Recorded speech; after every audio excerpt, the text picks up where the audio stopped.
عزیز و عیش و عشرت کی زندگی گزارنے کے بعد میں، غفلت کی نیند سونے کے بعد میں اگر کوئی یہ خیال اپنے ذہن میں لاتا ہو کہ وہ اللہ رب العزت کو پالے گا، معرفت الہی اس کو ہو جائے گی، نمازوں سے دور ہونے کے بعد میں، دین سے دور ہونے کے بعد میں اگر کوئی یہ چاہتا ہے کہ وہ اللہ کا ولی بن جائے گا، اللہ کا نیک بندہ بن جائے گا، تو یاد رکھنا ایسا خیال اپنے ذہن میں رکھنا بالکل بیکار ہے۔ اللہ کا نیک بندہ تو وہی بن سکتا ہے، اللہ کا ولی تو وہی بن سکتا ہے، اللہ کے قریب تو وہی ہو سکتا ہے۔ معرفت الہی اسی کو ہوتی ہے جو اپنے دن و رات اللہ کی عبادت میں گزارتا ہے، دن و رات امتحان دینے کے بعد میں اللہ رب العزت اس کو منصب ولایت پر فائز فرماتا ہے۔ اللہ کے ایک ولی گزرے جن کا نام ہے حضرت ابراہیم بن ادہم رضی اللہ تعالیٰ عنہ۔ آپ بلخ کے بادشاہ تھے، آپ کے خادم، آپ کے خدام 40 ڈھالیں سونے کی لے کر کے آپ کے آگے پیچھے چلا کرتے تھے۔ یہی حضرت ابراہیم بن ادہم رضی اللہ تعالیٰ عنہ ہے، اپنے تخت پر آرام فرما رہے ہیں، اپنے شاہی تخت پر سو رہے ہیں کہ آپ کو چھت کے اوپر کوئی آہٹ معلوم ہوتی ہے، ایسا لگتا ہے جیسے کوئی چل رہا ہے۔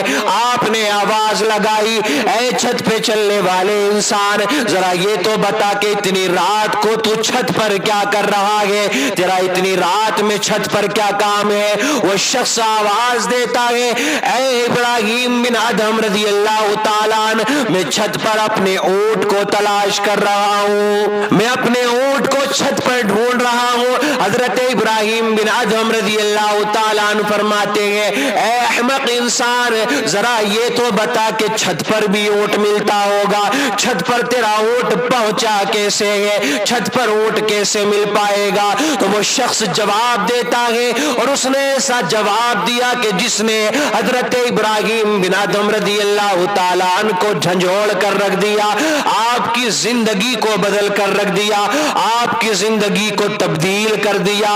وہ چھت پر چلنے والا انسان کہتا ہے، اے ابراہیم، یہ بات حقیقت ہے کہ میرا اونٹ چھت پر نہیں ملے گا، لیکن یاد رکھنا اطلسی لباس پہننے کے بعد میں، عیش و عشرت کی زندگی گزارنے کے بعد میں، یہ شاہی تخت پر مخملی گدوں پر سونے کے بعد میں اللہ بھی نہیں ملا کرتا ہے۔ یاد رکھنا اے ابراہیم، چھت پر اونٹ کو ڈھونڈنا اتنا تعجب والی بات نہیں ہے، اتنی عجیب بات نہیں ہے، لیکن یاد رکھنا عیش و عشرت کی زندگی گزارنے کے بعد میں، غفلت کی نیند سونے کے بعد میں خدا کو ڈھونڈنا یہ بڑی تعجب کی بات ہے۔ عزیزو، وہی لوگ کامیاب ہوتے ہیں، انہی لوگوں کو منصب ولایت ملتا ہے، انہی لوگ خدا کو ڈھونڈ پاتے ہیں۔ معرفت الہی انہی کو ہوتی ہے کہ جو لوگ دن و رات اللہ کی عبادت میں، رب کی تسبیح بیان کرنے میں، اللہ کا ذکر کرنے میں گزار دیتے ہیں۔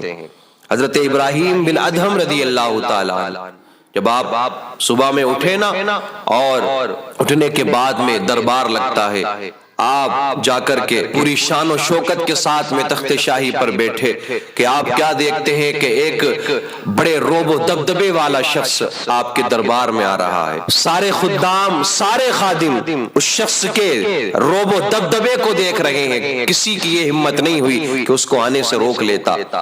جیسے وہ قریب آیا نا حضرت ابراہیم بن ادہم رضی اللہ تعالیٰ عنہ کے، کہنے لگا کہ یہ سرائے مجھے پسند نہیں آئی۔ بادشاہ نے کہا، حضرت ابراہیم بن ادہم رضی اللہ تعالیٰ عنہ فرماتے، اے اجنبی، اسے تو سرائے کہتا ہے، یہ سرائے نہیں ہے بلکہ یہ میرا محل ہے اور میں یہاں کا بادشاہ ہوں۔ اس اجنبی شخص نے سوال کر دیا، اے بلخ کے بادشاہ ابراہیم بن ادہم رضی اللہ تعالیٰ عنہ، آپ کہتے ہیں یہ سرائے نہیں ہے، ذرا مجھے بتائیے آپ سے پہلے یہاں کا بادشاہ کون تھا؟ اس تخت پر کون بیٹھا ہوا تھا جس پر آج آپ بیٹھے ہوئے ہیں؟ حضرت ابراہیم بن ادہم رضی اللہ تعالیٰ عنہ جواب دیتے ہیں، اس تخت پر مجھ سے پہلے میرے والد بیٹھے ہوئے تھے۔ اس اجنبی شخص نے سوال کر دیا، یہ بتاؤ ان سے پہلے کون بیٹھا تھا؟ حضرت ابراہیم جواب دیتے ہیں، ان سے پہلے میرے دادا بیٹھے ہوئے تھے۔ اجنبی شخص سوال کر دیتا ہے کہ تمہارے دادا سے پہلے کون بیٹھا تھا؟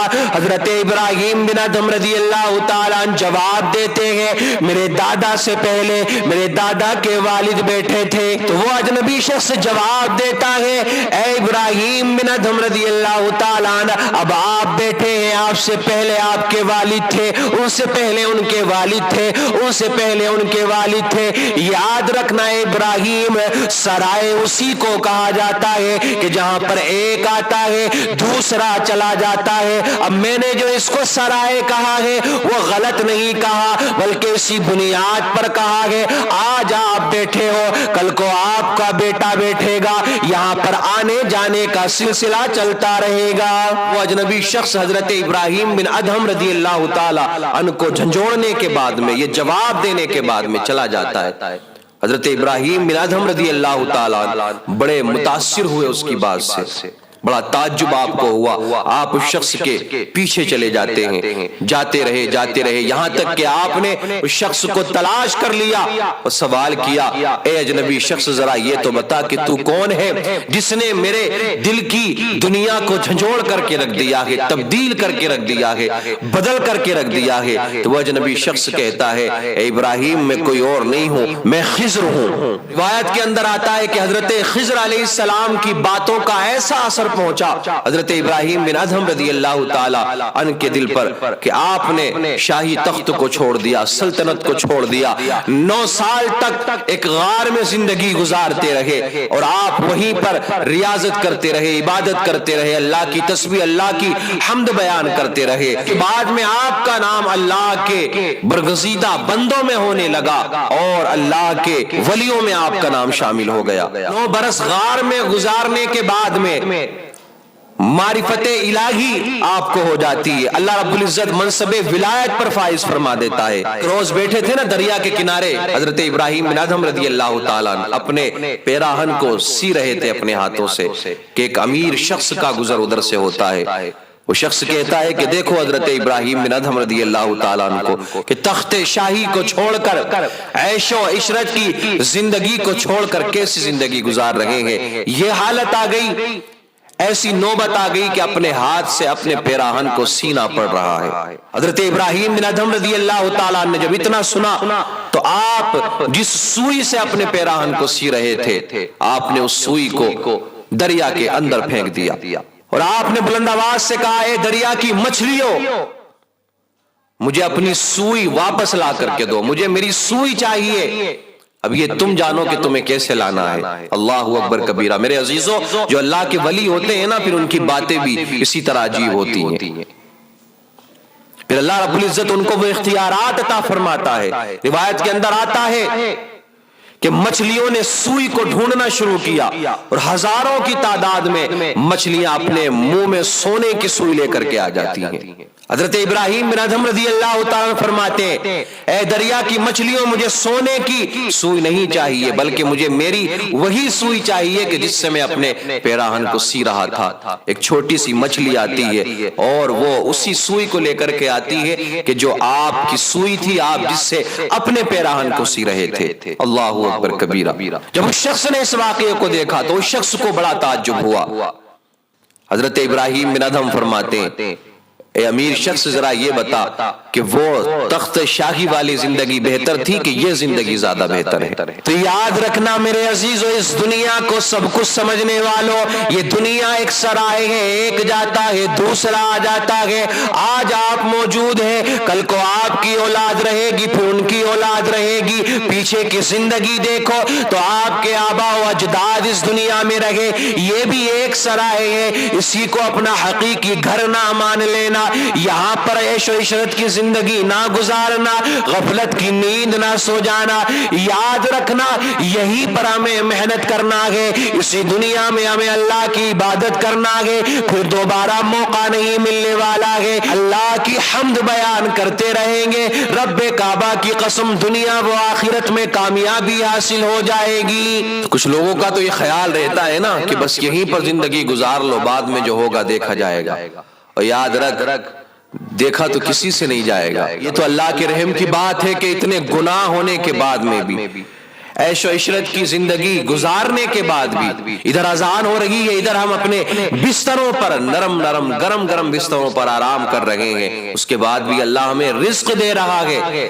یاد رکھنا رب کریم رزق نہیں چھینتا ہے کسی سے، جب وہ ناراض ہوتا ہے نا تو سجدوں کی توفیق چھین لیا کرتا ہے۔ یہ میرے عزیزو ہمیں چاہیے اس سے پہلے کہ اللہ رب العزت ہم سے ناراض ہو، ہم سے سجدوں کی توفیق چھن جائے، ہم دین سے دور ہو جائیں، اللہ کی بارگاہ میں آ جائیں اور نیک اعمال کرنا شروع کر دیں، رب کی عبادت کرنا شروع کر دیں، ایمان کی حالت سے دنیا سے جائیں گے تو اللہ رب العزت جنت عطا فرمائے گا۔